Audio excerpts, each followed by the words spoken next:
पहा नवीन एपिसोड्स एकदम add free.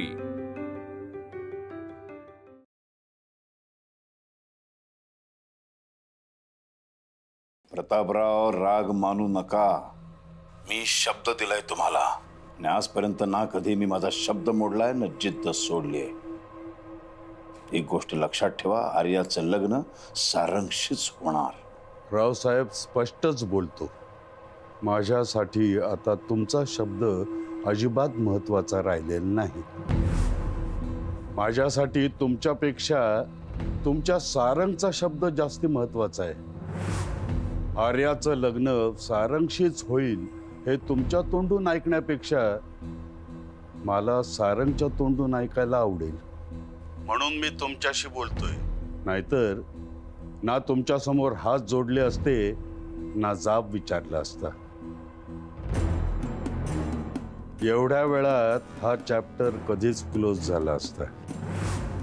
बाप म्हणून तिच्या डोळ्यातल्या प्रत्येक थेंबाची किंमत आहे मला, म्हणून हट्ट करतोय। सारंगला बोलायला सांगा तरच। प्रतापराव, तोच बोलणार आणि तोच सांगणार तुम्हाला। तुम्हाला वाटतंय तो तुमचं ऐकेल? त्याला ऐकावंच लागेल। 1 मिनिट थांबा तुम्ही।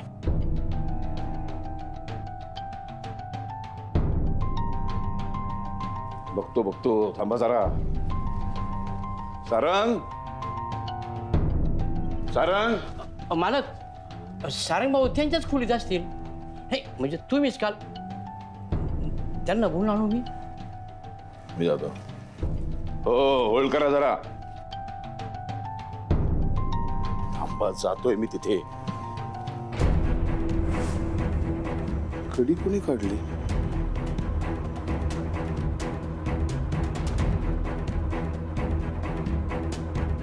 सारंग,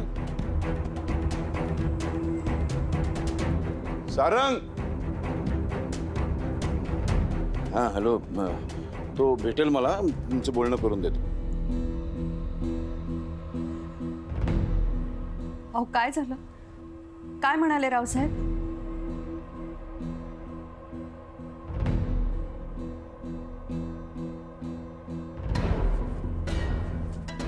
रामू, अरे काय खपलात की काय? कुठे आहेस? मालक इथेच आहे, बोला ना। सारंग त्याच्या खोलीमध्ये नाही, कुठे आहे? शोधून काढ। जी मालक। या वैजयंती, वैजयंती, युवराज गेले कुठे सगळं? वैजयंती, माधवी, जा तुझ्या बापाला बोलून आण। युवराज, अरे श्रीधर मेला की काय? वैजयंती,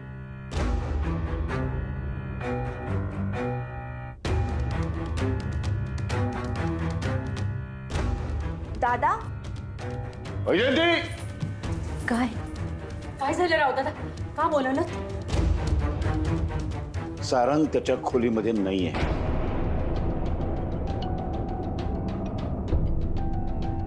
तो बाहेर कसा गेला, का त्याला बाहेर काढायला कोणी मदत केली मला माहित नाही। मी आशा करतो की तो घरामध्येच असावा, पण जर का तो घरामध्ये सापडला नाही तर कोणाचीही खैर नाही, लक्षात ठेवा।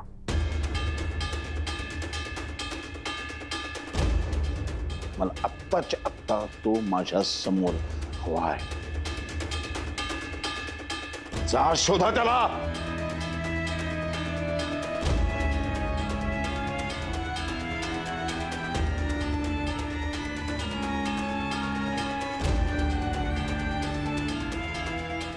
अरे युवराज, कुठे आहेस तू? आत्ताच्या आता त्या पप्याच्या खोलीवर जा आणि सारंग तिथे आहे का बघ। जर सापडला तर त्याला आत्ताच्या आत्ता माझ्या समोर घेऊन ये।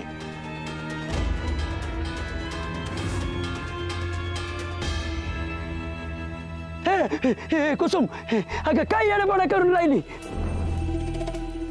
अरे तुला भक्तीने सांगितलं नाही का? हे बघ, हे सगळं मी काय मायासाठी करत नाहीये। यात तुमचं बी कल्याण आहे हा? लांब लांब लांब आणि बघ ती जरी घरातून गेली ना तरी मी तुम्हाला अजिबात अंतर देणार नाही. मावा बोलणं मोठं हो त्या सट्ट लोट. अजून काही मागण्या असतील तर बसून बोलूया ना. पण मा विरोध करायचा म्हणून जीव द्यायचा कसा काय पर्याय असू शकतो. वेळेवर पैसे दिले नाही म्हणून स्वतःच्या पोरीच्या वयाच्या मुलीशी लग्न करायचा पर्याय असू शकतो ना. हे लग्न होऊ नये म्हणून स्वतःला संपवण्याचा पण पर्याय असू शकतो. हे कुसुम चुकीचा विचार करते तू. हे बघ माझ्या वयाचा विचार करण्यापेक्षा तुमची भविष्यात होणारी सोय बघा ना. आणि लग्न म्हणजे दोन आत्म्याचं मिलन असतं. मी जरा मोठा असलो तरी माझ्यात अजून आत्मा शिल्लक आहे. माव बोलणं मोठं हो द्या साठे लोट. हे बघ महाभक्तीवर प्रेम आहे. हे बघ तू भक्तीला विचार. हे भक्ती तुला करायचं ना माझ्याशी लग्न. मला करायचंय. बघितलं बघितलं आई नाही.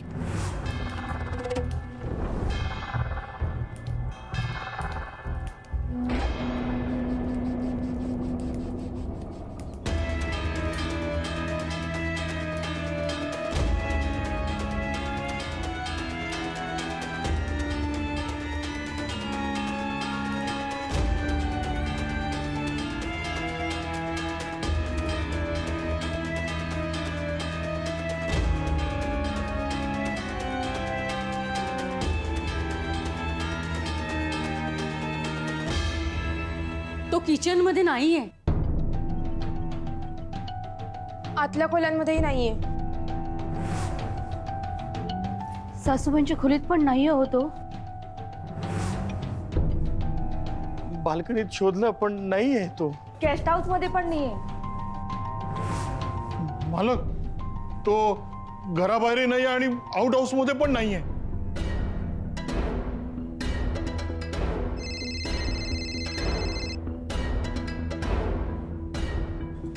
दादा सगळीकडे शोधलं पण सारंग कुठेच सापडत नाहीये. पप्प्याच्या घरी पण गेलो होतो तिथं पण नाहीये तो. आणि तो पप्पे पण गायब.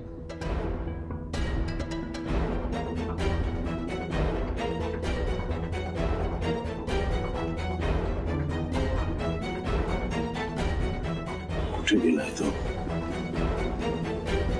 ज्याच्यामुळे माझी इज्जत माझी अब्रू पणाला लागले तो घरामध्ये नाहीये. कुठे गेला तो? तो कवाचा घराबाहेर पडलाय.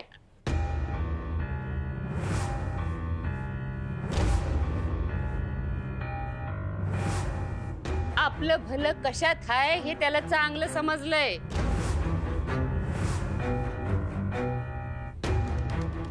आणि म्हणूनच या घराचा उंबरा त्यानं वलांडलाय. रावसाहेब सारंग तुझ्या सुनेला त्याच्या बायकोला नव नव मुक्ताला परत आणायला गेलाय.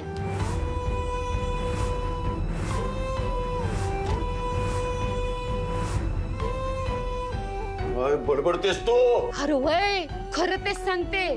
सारंग आपल्या पंखात पिरमाचं बळ घेऊन कवाच उडालाय.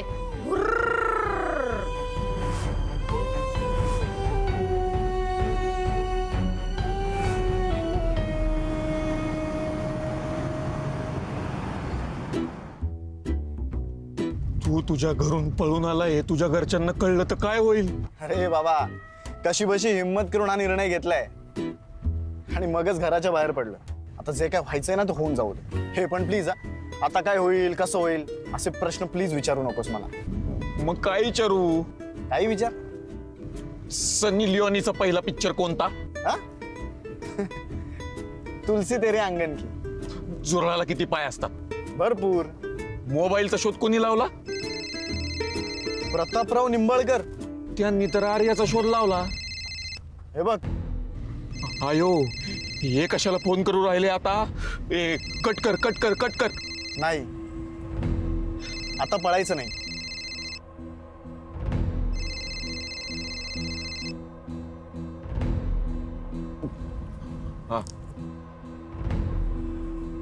Hello uncle.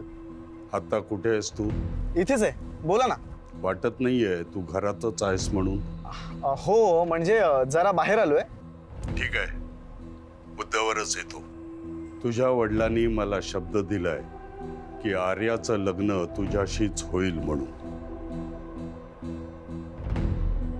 मी म्हटलं त्यांना मला हे तुझ्या तोंडून ऐकायचंय, आणि खरंच मला तुझ्या तोंडून ऐकायचंय.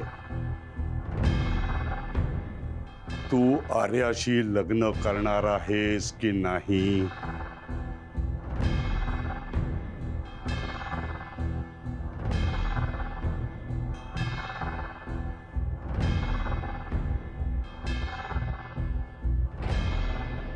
हे बघा अंकल, काल तुमच्याच समोर माझं लग्न झालंय आणि विवाहित असताना दुसरं लग्न करणं हे माझ्यासाठी पाप आहे. मी माझ्या वतीनं माझ्या वडिलांचा शब्द मागे घेतो.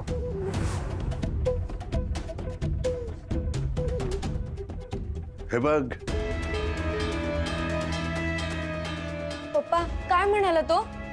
सांगा ना, काय म्हणाला? पप्पा सांगा ना, काय म्हणाला तो?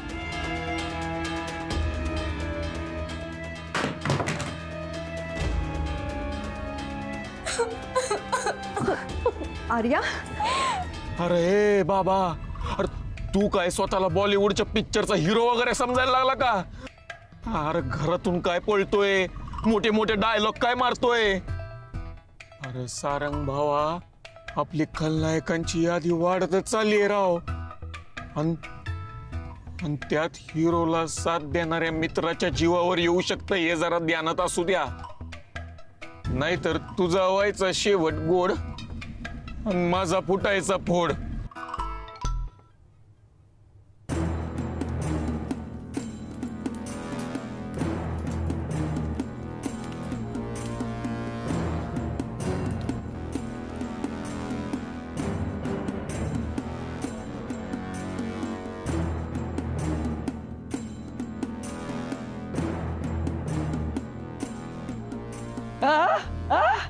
लेकीला पाहिल्यावर सगळी आग शांत झाली.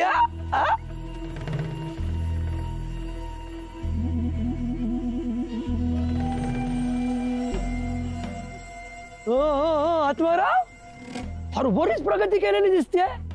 हे सगळं दान म्हणायचं की स्वतःच्या पैशाने विकत घेतले? कांताशेठ, जास्तीच्या चौकशा करायची गरज नाहीये. निघायचं बघ.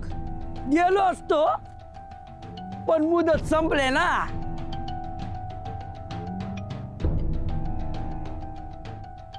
त्यात पैसे पण परत मिळालेले नाहीत आणि मिळणार पण नाहीत. काय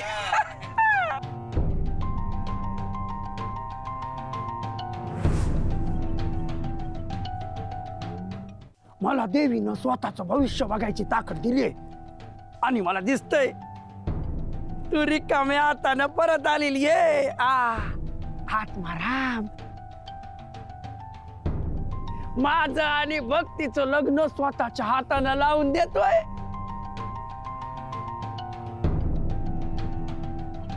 तुमचं घर जिथल्या तिथं उभं राहिलेलं माझ्या डोळ्यांनी पाहतोय मी.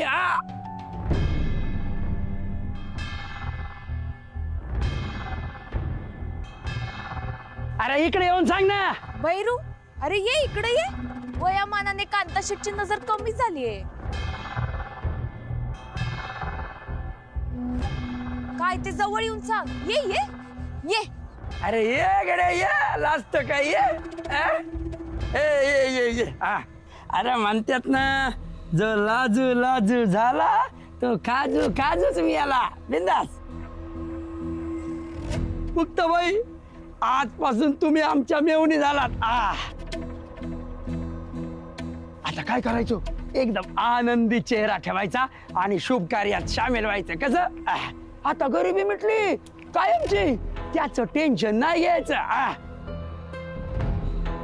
आता एकदा दणक्यात हात पडू दे की समळावर. दाजींची कौतिक आरती वाजवा की. तर काय नाही नाचायचं लागणार. देन की पैसे. काय यार चाळी करतोय?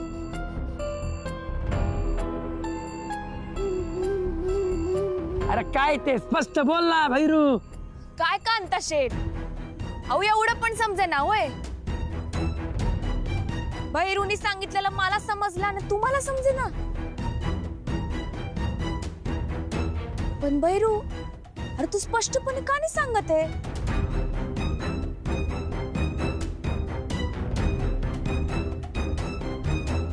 आत्ता माझ्या ध्यानात येतंय, घराजवळ येताना गुंड अचानक पुढून आले आणि त्यांना पैसेच का हिसकावायचे होते.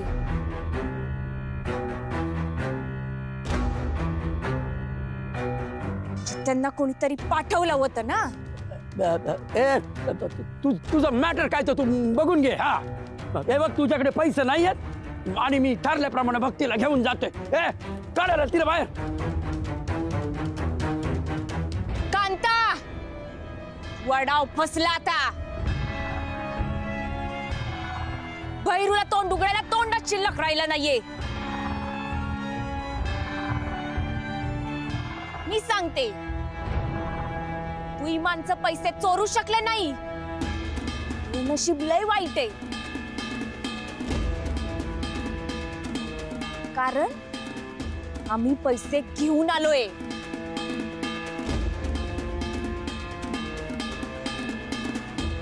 ऐका रे सगळे,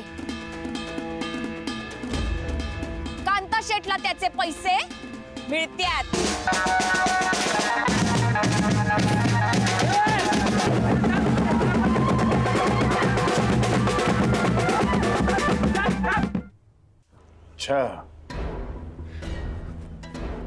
जे जाणून बुजून करतेस तू हे सगळं. तू माझ्या मुलाला चिथावणी दिलीस, त्याच्या बापाच्या विरोधात तू उभं केलंस त्याला. या घराला तमाशाचा फड बनवलास तू. मनसोक्त नाचलीस आणि या घराची इज्जत फेटा आणि टोपी सारखी उधळून दिलीस तू.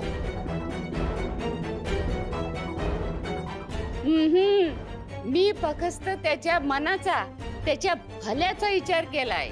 मी सुद्धा त्यावेळेला घराच्या भल्याचा विचार करून तुझे हे विषारी दात उपटून टाकायला हवे होते. ठीक आहे, तुझ्याकडे नंतर बघतो मी.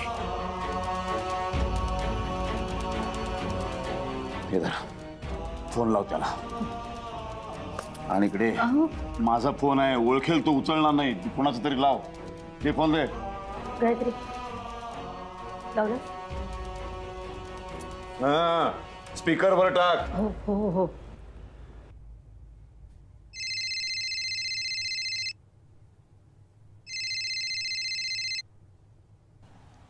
हा गायत्री बोल. मी बोलतेय. हो आई बोल ना. सारंग कुठे आहेस तू? मुक्ताला भेटून तिला घरी आणायला चाललो.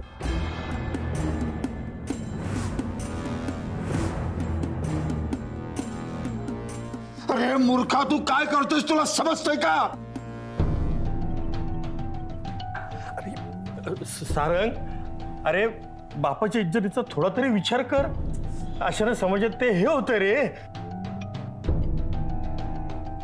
अरे सारंग, अरे अजून तू ओळखला नाहीस रे मुक्ताला. अरे तुला भूल घातली रे तिनं. काकी प्लीज शब्द जपून वापरा. मुक्ताबद्दल हे असले शब्द मी खपवून घेणार नाही.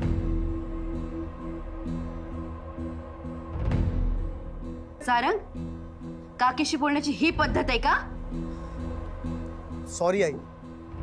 अगं पण दादांसमोर तुला जर कोणी काही बोललं किंवा भाऊ काकांसमोर माधवी काकीशी जर कोणी चुकीच्या शब्दात बोललं तर त्यांचं जे होईल ना तेच माझं झालंय. मला तुम्हा सगळ्यांना विनंती करायची की ह्यापुढे ह्या घरच्या सुनेबद्दल कोणीही वाईट शब्दात बोलणार नाही.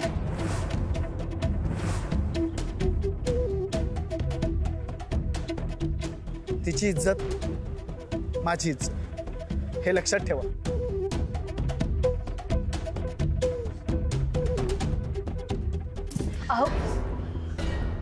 तिची इज्जत, ती घरची सून.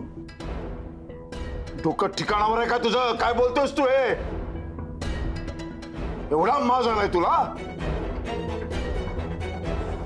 नाही दादा, हा माज नाही.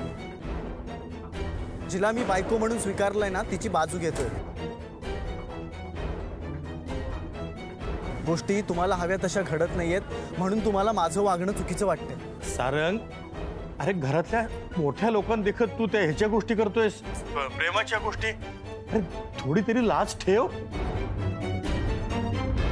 ए भाऊ, तुला कधीतरी प्रेमाचा मायेचा अर्थ कळलाय?